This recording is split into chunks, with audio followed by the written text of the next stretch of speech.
आदमी कुत्ता हो जाए सुप्रीम कोर्ट का चीफ जस्टिस ना हो, ये कहा करता था वो नीम पागल शख्स जिसको कवर किया करती थी आरिफा खानम शेरवानी।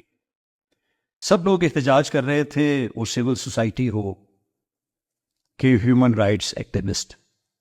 तमाशा था जो लगा हुआ था, केस था सेक्सुअल हरासमेंट का। किसके खिलाफ?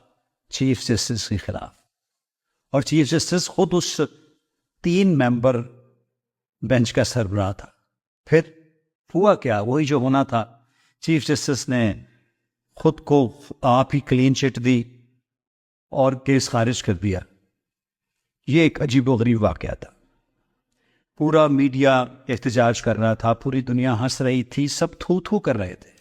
और वो पागल शख्स हर रोज आ जाता और एक ही नारा लगाता रहता, आदमी कुत्ता हो जाए, चीफ जस्टिस ना हो सुप्रीम कोर्ट का।